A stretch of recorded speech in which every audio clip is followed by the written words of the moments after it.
diabo não é um mito, nem uma lenda. Ele é real. Ele existe. E ele age. O diabo não está sozinho, ele tem uma corja de anjos caídos, chamados demônios, principados, potestades, dominadores deste mundo tenebroso e forças espirituais do mal. Eles não são uma lenda, são seres reais, embora invisíveis, que atuam nos filhos da desobediência. Hoje eu quero conversar com você sobre um ataque infernal. À luz de Apocalipse 9, versos de 1 a 11, quando a quinta trombeta do Apocalipse foi tocada. É uma espécie de invasão de demônios na terra para atormentar os homens. E eu chamo a sua atenção para esse texto. Eu vou lendo e expondo. O quinto anjo tocou a trombeta e vi uma estrela caída do céu na terra. Veja você que essa estrela caída é o diabo. E a estrela está caída. O diabo já é um inimigo derrotado, muito embora ainda ativo. Deus o lançou do céu à terra, quando quis ser igual a Deus e superior aos outros anjos. E foi-lhe dada a chave do poço do abismo. Ele não tem a chave, foi-lhe dada a chave. A Bíblia diz que quem tem autoridade suprema é Jesus. Foi dito a João, e Jesus disse a João lá na ilha de Patmos: eu sou o primeiro e o último.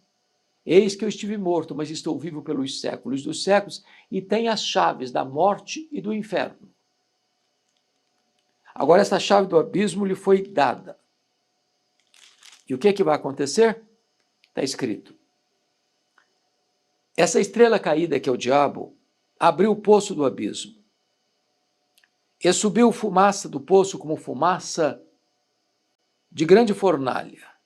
E como a fumaceira saída do poço, escureceu-se o sol e o ar. Então, é uma linguagem figurada aqui. Um poço que está fechado, a estrela caída recebe a chave para abrir esse poço, e quando ele abre esse poço, sai uma fumaceira que escurece o sol, que escurece o ar, deixando tudo lôbrego, escuro, poluído. Agora, veja você comigo. Também da fumaça saíram gafanhotos para a terra. Aqui, gafanhoto é um símbolo dos demônios. Gafanhoto é um dos insetos mais devastadores. Andam em bandos. Quando atacam a vegetação, tudo destrói.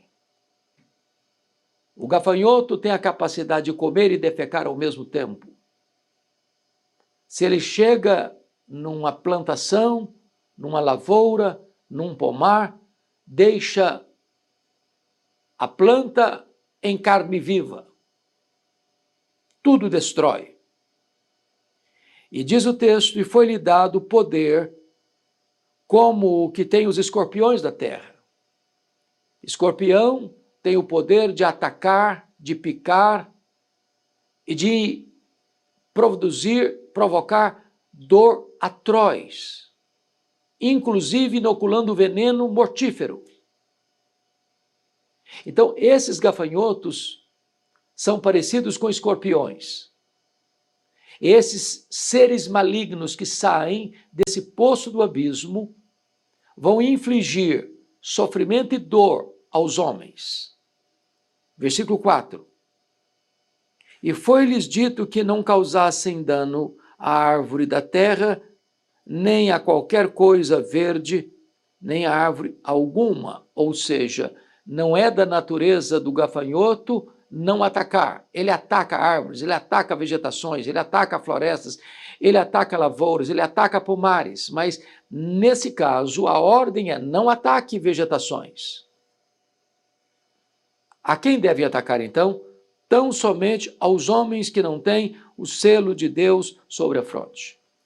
Então, esses seres malignos, que são gafanhotos, que têm o poder de infligir sofrimento como escorpiões, vão afligir não a vegetação, mas homens.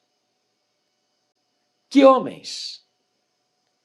Todos aqueles que não têm o selo de Deus na sua fronte. Ou seja, aqueles que têm o selo de Deus, e a palavra de Deus diz que quando você crê no Senhor Jesus, você é selado com o Espírito Santo da promessa. A evidência que você nasceu de novo, foi convertido e salvo, é que você tem o selo de Deus, a marca de Deus na sua vida. E se você tem o selo de Deus, o maligno não lhe toca. Se você tem o selo de Deus, o diabo não pode cirandar com a sua vida, a não ser com a permissão divina, como fez com Jó, mas você está guardado, você está protegido, você está debaixo do sangue do Cordeiro, e esses gafanhotos, que são escorpiões, não podem aplicar e sofrimento, tormento em sua vida. Você foi tirado do poder deles. Prosseguindo, foi-lhes também dado não que os matassem, e sim que os atormentassem durante 5 meses. E o seu tormento era como o tormento de escorpião quando fere alguém. Então, note você que a ordem aos gafanhotos, que são escorpiões, é para atacar. E atacar quem? Aqueles que não têm o selo de Deus. Atacar por um período definido. E atacar não com morte, mas com sofrimento. Ou seja, esse texto está retratando para nós a angústia que os homens vivem, o tormento que eles enfrentam, a angústia e a perplexidade das nações, onde as pessoas não conseguem se livrar desse sofrimento. Tem dinheiro, mas não tem paz. Tem sucesso profissional, mas não tem serenidade de alma. Tem medalhas de honra ao mérito e troféus de conquistas e mais conquistas, mas perdem a família. Bebem todas as taças dos prazeres, mas isso não preenche o vazio do coração. Fazem viagens mundo afora, descobrem os lugares mais belos e encantadores da terra, vivem no luxo e no conforto, mas nada disso satisfaz a alma. Assentam-se na roda dos mais seletos, das mais seletas celebridades do mundo, mas isso não preenche o vazio do coração. Introjetam drogas nas veias, bebem e se embriagam, mas nada disso satisfaz o coração. E os homens vivem o quê? Atormentados.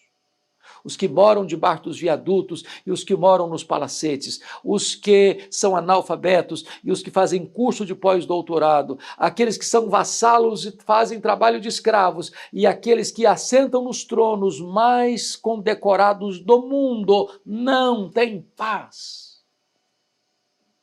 Estão atormentados. O texto prossegue. Versículo 6. Naqueles dias, os homens buscarão a morte e não a acharão. Também terão ardente desejo de morrer, mas a morte fugirá deles. Aqui há algo interessante, porque o que o texto quer dizer é que esse tormento, essa falta de paz, este vazio, esse desespero, nem a morte consegue sanar. Ele não está dizendo que se uma pessoa se jogar na frente de um caminhão com 30 toneladas, ele não vai morrer, ou que se ele pular do 10º andar de um prédio, ele não vai se esborrachar no asfalto. Não é disso que ele está falando. O que ele está falando é que esse tormento, a morte não pode pôr um ponto final. Aqueles que, iludidos, pensam que, se cometerem suicídio, eles vão aliviar essa dor que os atormenta, enganam-se, porque a morte não é o fim da existência. Depois que o homem tira a sua vida ou é ceifado por circunstâncias, a vida continua na eternidade. E, se estão atormentados aqui pelos demônios, serão atormentados para sempre, nas trevas exteriores, onde haverá choro e ranger de dentes. Não há alívio para essa dor nos homens, nas experiências da vida, exceto em Cristo. Prosseguindo, versículo 7. O aspecto dos gafanhotos era semelhante a cavalos preparados para a peleja. Então veja bem que eram gafanhotos que agiam como escorpiões e que agora são comparados a cavalos preparados para a peleja.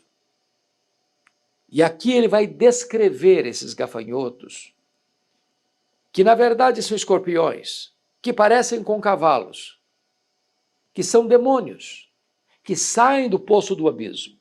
Como é que são esses demônios? Primeiro, está escrito, na sua cabeça havia como que coroas, parecendo de ouro, ou seja, esses demônios têm liderança e têm comando. A Bíblia chama de o príncipe da potestade do ar, o Deus desse século. A Bíblia fala de principados, potestades, dominadores deste mundo tenebroso e forças espirituais do mal. Esses espíritos malignos que saem do poço do abismo para atormentar os homens, eles controlam as pessoas. Eles fazem das pessoas capacho, cavalos, aparelhos. Subjugam as pessoas, escravizam as pessoas. Segundo, o seu rosto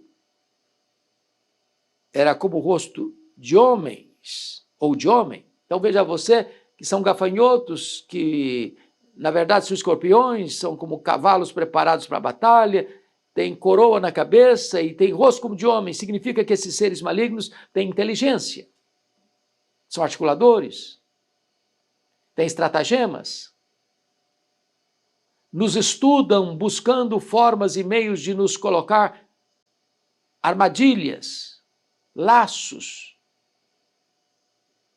arapucas, investigando-nos para saber quais são os nossos flancos abertos ou os nossos calcanhares de Aquiles ou os nossos pontos vulneráveis para nos atacar. Mas tem mais. Versículo 8. Tinham também cabelos como cabelos de mulher. E o que significa isso? Esses seres malignos têm sensualidade, ou produzem sensualidade, ou provocam sensualidade. O caso aqui dos cabelos é uma referência aos cultos pagãos, onde em cerimônias de bacanais as mulheres esvoaçavam seus cabelos, provocando assim desejos e paixões sexuais para as festas promíscuas de bacanais. O que ele está dizendo é que esses espíritos que saem do abismo, que são gafanhotos, que são escorpiões, que são cavalos preparados para a batalha, que tem coroa na cabeça, tem rosto de homem, tem cabelo de mulher, invade a terra com uma onda de sensualidade. E essa é a realidade que nós estamos vivendo hoje. Uma sociedade pansexual, uma sociedade que é promíscua, uma sociedade que está explorando a sexualidade infantil de maneira criminosa, uma sociedade que não tem freios na área moral, onde nos tornamos uma Sodoma e Gomorra, uma sociedade onde a sexualidade está sendo desvirtuada, banalizada, comercializada. E desta maneira nós estamos vivendo uma realidade vergonhosa de decadência moral, provocado por esses seres malignos, que inspiram e despertam a sensualidade. Mas tem mais. Versículo 8 diz que os seus dentes são como dentes de leão. Agora veja você que é o gafanhoto, que parece escorpião, que parece cavalo para batalha, que tem coroa na cabeça, que tem rosto de homem, tem cabelo de mulher, mas que tem dente de leão, significa que esses seres são devastadores, destruidores. O diabo é assassino. Ele é o pai da mentira, ele é ladrão. Ele é Abaddon, ele é Apolion. Essas duas palavras significam ele é destruidor. Ele veio para roubar, matar e destruir. Esta onda de violência são as guerras sangrentas. É a violência doméstica, a violência nas ruas, é a violência entre as nações. É o derramamento de sangue por coisas banais. São os assaltos, sequestros, arrombamentos, latrocínios. É o sangue vertido nas ruas por causa desta violência que esse ser maligno, ou esses seres malignos estão motivando, inspirando, destruindo, como dentes de leão. Mas tem mais. O versículo 9 diz que tinham couraças como couraças de ferro. E o barulho de suas asas, que as suas asas faziam, era com barulho de carros, de muitos cavalos, quando correm à peleja. Couraça de ferro significa que eles são inatingíveis por armas convencionais. Você não luta esta guerra com tanques, com fuzis, com metralhadoras, com canhões, com bombas. São armas convencionais. Precisamos de armas espirituais, poderosas em Deus, para destruir fortalezas e anular sofismas. Você não vence esses inimigos terríveis com armas convencionais, no braço, na força do braço da carne. São seres espirituais que precisam ser enfrentados com estas mesmas armas espirituais. Paulo falando lá, precisamos do poder de Deus, precisamos de toda a armadura de Deus, para ficarmos firmes contra as ciladas do diabo. E o texto prossegue. Tinha ainda, versículo 10, uma cauda como escorpiões e ferrão. Na cauda tinha poder para causar dano aos homens por 5 meses. E tinha sobre eles, como seu rei, o anjo do abismo, cujo nome em hebraico é Abaddon e em grego Apolion. O que esse texto está nos dizendo? Que esses seres malignos, que são escorpiões, que são gafanhotos, como escorpiões, como cavalos de guerra, que tem coroa na cabeça, que tem rosto de homem, tem cabelo de mulher, que tem dente de leão. Agora eles estão ferroando os homens, atormentando os homens, e eles são liderados por este ser descrito no verso 11. É o rei deles, é o líder deles, que é o diabo, que é Satanás, que é a antiga serpente, que é o leão que ruge, que é o Deus deste século, que é o príncipe deste mundo, chamado aqui por 2 palavras, uma hebraica, outra grega, Abaddon e Apolion, e ambas as palavras significam a mesma coisa, o destruidor. Ele veio para roubar, matar e destruir. Então, esta é a batalha, é o ataque infernal. Ora, você não precisa ser um grande entendedor para olhar para o mundo, para a sociedade, para o Brasil, para as outras nações do mundo e perceber este ataque infernal. Ataque infernal em todos os setores da sociedade. Ataque infernal não apenas nos antros do pecado, mas nos lugares muito bem ornamentados e condecorados e aplaudidos por grandes líderes. Este ataque infernal na questão dos antros do pecado também, daqueles que traficam drogas, daqueles que fazem parte do crime organizado, daqueles que vivem para cometer atrocidades, daqueles que vivem mamando nesta teta do diabo para praticar a violência, a corrupção, a maldade, a promiscuidade. liderados por Abadão e por Apolion, governados por esse rei maligno. Este é o retrato sombrio da sociedade sem Deus. Agora, tem esperança? Tem saída? E a resposta é sim, sim. Este ser, essa estrela caída, que é o diabo, que é o Abadão, que é o Apolion, que é o rei desta corja do inferno, é uma estrela caída.